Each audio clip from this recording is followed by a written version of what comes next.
The interaction or lack thereof towards Stephanie White is eye-opening.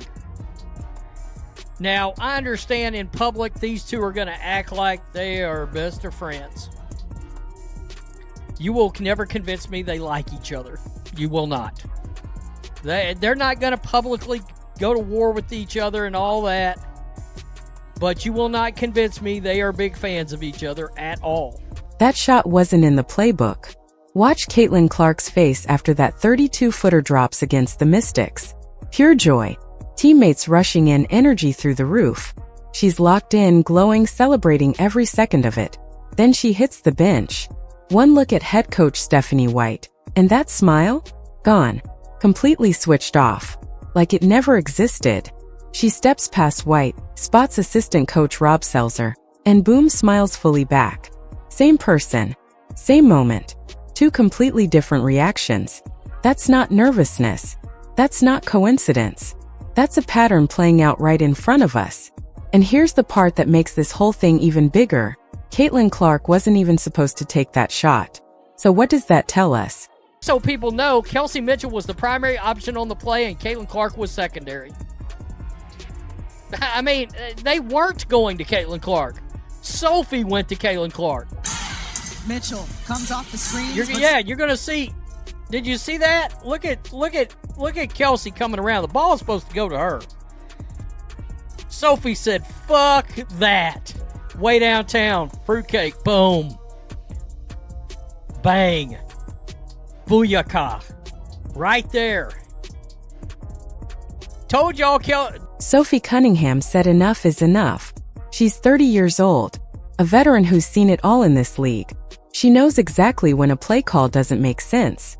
And on that final possession, with everything on the line, the designed play had Kelsey Mitchell as the primary option. Caitlin Clark was just the secondary. But Cunningham looked at that situation, looked at who was running hot, and made a decision her coach didn't make. She went off script, passed to Caitlin instead. Because when someone just dropped 32 points on this defense, you don't overthink it. You give her the ball. Every single time. But here's where this story gets a whole lot deeper. This isn't just about one play, one possession, one decision. The Indiana Fever are sitting at 6-5 right now. A team built around the most electrifying, most talked about player in women's basketball today, and they're barely staying above 500. Think about that for a second.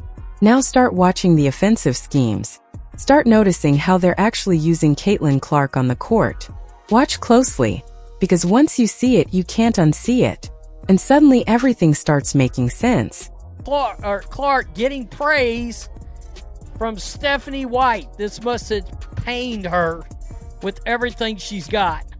You know, this is what Caitlin does. You know, she makes big shots and she has big moments, and you know, it's I think when you have a player like her, it's very easy for people to just take it for granted and to think that everything that she does is always going to be easy and flawless and she's just going to step up and she's going to do it. Very easy to take her for granted. You take her for granted all the time by not actually running the plays through her. The last play, she was taken for granted. Sophie just said to hell with it. She ain't taken for granted from me. Pay close attention to what Stephanie White just said. She admits taking Caitlin Clark for granted. She talks about Sophie Cunningham's tough 18 to 24 months. She praises the shot. She praises the moment. But here's what she never said. She never admitted the play wasn't drawn up for Caitlin. She never acknowledged that her best player, the one who literally saved this game, wasn't even the first option on the final possession. That silence, that tells you everything. And this isn't just one moment. This is part of a much bigger problem that's been building all season long.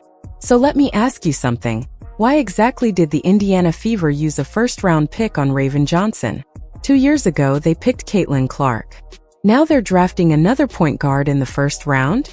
You don't do that unless you're planning something. Unless you think you might need a backup plan. Unless your coach secretly believes someone else fits her system better. Think about what that sends to your franchise player. Caitlin just finished the most talked about college career in history. She's pulling fans into arenas that were half empty before she arrived. Jersey sales? Record-breaking. Attendance? Through the roof everywhere she plays. And this is how the organization responds. A first-round pick at her exact position.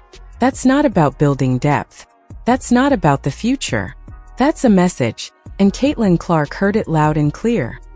You're going to watch Caitlin Clark's reaction, the celebration, and then when she gets to Stephanie White, her entire face changes.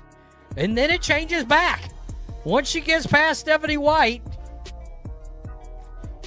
Clark, you can see she celebrates with Sophie Cunningham, smiles at Sophie Cunningham, and then immediately when she looks at Raven Johnson and Stephanie White, the smile immediately goes away. Look at her, smiling, sees the bench. Watch this celebration closely. Watch every second of it. Caitlin is moving down the line, high-fiving, smiling, genuinely lit up after that massive shot. Pure joy. Pure emotion. Then she reaches Stephanie White and Raven Johnson. The smile vanishes. Quick, barely there high five. Zero eye contact with her coach. And she just moves on. Then the moment she reaches the assistant coaches, the smile comes right back. Now before you say we're overthinking this, stop. Look at the context. This isn't about being a bad teammate. This isn't about professionalism. This is raw, unfiltered emotion she simply couldn't hide in that moment. And remember, Stephanie White was the same coach who tried pulling Caitlin off the floor during defensive possessions last season under Christie Sides. That made casual fans believe Caitlin couldn't defend, which, by the way, completely false. So yeah, that reaction means something. She's not the worst defender on that roster. Not even close. But when you keep yanking your star player off the floor in big moments on a national stage, you're not just making a coaching decision. You're telling the world you don't trust her. You're painting her as a liability. You're publicly undermining the face of your franchise. And that damage sticks. Michael Thompson said something recently that hit different. He said the Indiana Fever should be playing like the Showtime Lakers. Like the Golden State Warriors built around Steph Curry. He's absolutely right.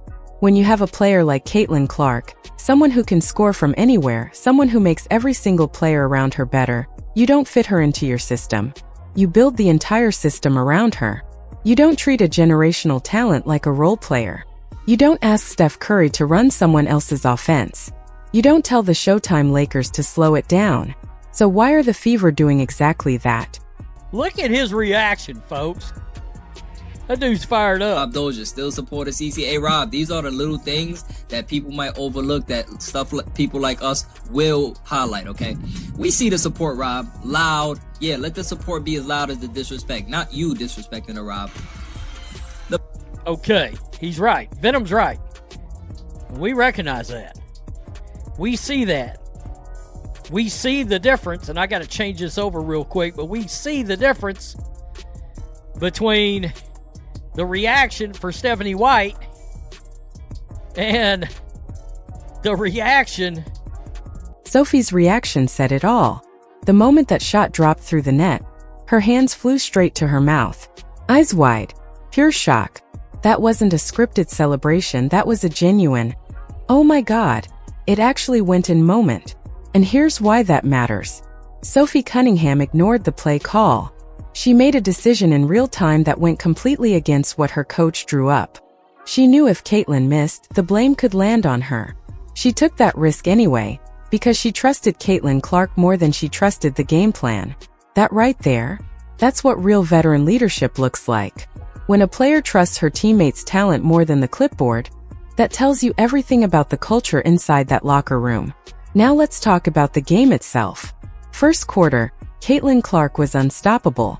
Scoring, passing, controlling the entire pace of the game like she owned the floor.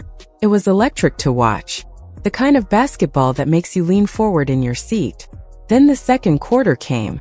Third quarter, early fourth, and suddenly the offense looked like a completely different team. Slow, stagnant, painful to watch. They stopped running plays designed to get Caitlin the ball in dangerous positions. They stopped using her gravity because yes, Caitlin Clark creates gravity. Defenders collapse on her, and that opens up everything for everyone else. But none of that was being used. Instead of being treated like the centerpiece of the offense, she was being treated like just another piece. This is a team that should be dominating. They should be running teams off the floor with pace and shooting. They should be one of the most exciting teams in the league. Instead, they're grinding out close games against teams they should be handling comfortably. And when you trace it back to the root cause, it's the scheme. It's the coaching decisions. It's the way they're using, or more accurately, not using their best player. Here's where it gets even more interesting. Stephanie White herself admitted she takes great players for granted sometimes. She talked about Sophie Cunningham's rough 18 to 24 months. She praised the shot. She praised the moment. But she never, not once, acknowledged that the play wasn't designed for Caitlin Clark. She never admitted that her franchise player, the woman who just saved the game, wasn't even the first option on the final possession. That silence is loud, and it connects to something that's been building all season long. The play was drawn up for Kelsey Mitchell. Let that sit for a second. Game on the line. Caitlin Clark is standing on that court, proven scorer, proven clutch performer, someone who has made impossible shots look routine. And she's the backup option? Kelsey Mitchell is a solid player. Nobody is taking that away from her. But in that specific moment, with everything on the line, there is only one correct answer. The players on the court knew it. Sophie Cunningham knew it. Every single person watching knew it. Apparently, everyone knew it except the head coach. This is what happens when coaches fall in love with their own systems. When running the design play matters more than reading the moment. When ego disguises itself as strategy. They want players to fit into predetermined roles instead of building the entire offense around what their best players actually do best. Michael Thompson said it perfectly. The Indiana Fever should be playing like the Showtime Lakers. Like the Golden State Warriors built around Steph Curry. And he is absolutely right. When you have that kind of talent, you don't ask her to fit your system. You redesign the system around her. Now here's the part nobody's really talking about. Why did the Indiana Fever use a first-round pick on Raven Johnson? They drafted Caitlin Clark 2 years ago. She's already their starting point guard. So why in the world do you spend a first-round pick on another point guard unless something is going on behind the scenes? You don't draft a point guard in round 1 unless you're planning ahead. Unless you think the current situation might not last. Unless your coach believes someone else fits her system better than the player she already has. Think about what that message sends to Caitlin Clark. She just came out of the most talked about college career in the history of women's basketball. Sold out arenas everywhere she plays. Jersey sales through the roof. Attendance records broken in cities across the league. And the organization responds by drafting her replacement at her own position. That's not depth. That's a statement. And Caitlin can't say any of this publicly. She can't walk into a press conference and call out the coaching staff. She can't tell reporters she should have been the first option. She can't question the draft pick. She has to smile, say the right things, and act like everything is perfectly fine. But the body language? That tells a completely different story. Watch the post-game celebration again. Caitlin moving down the line, big smile, high energy, genuinely happy. Then she reaches Stephanie White and Raven Johnson. The smile disappears. A quick, emotionless high five. Barely any eye contact. Then she moves past them and the smile immediately comes back when she gets to the assistant coaches. That's not random. That's not coincidence. That's a pattern, and it's consistent throughout the entire season.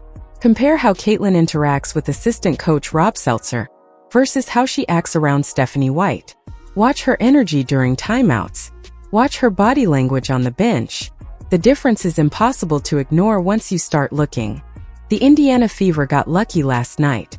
If Sophie Cunningham doesn't go rogue on that final possession, if she passes to Kelsey Mitchell like the play called for, and they lose to the Mystics, who were playing without Shakira Austin, this entire conversation sounds different today. The Fever are lucky Caitlin Clark is professional enough to keep showing up and delivering even when the system isn't built for her. They're lucky Sophie was willing to break the play call. They're lucky it went in.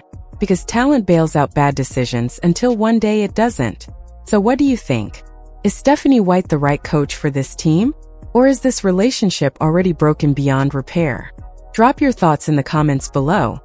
And if you've been watching this situation all season, you already know what's really going on here. Like, subscribe, and stay locked in because this story is far from over.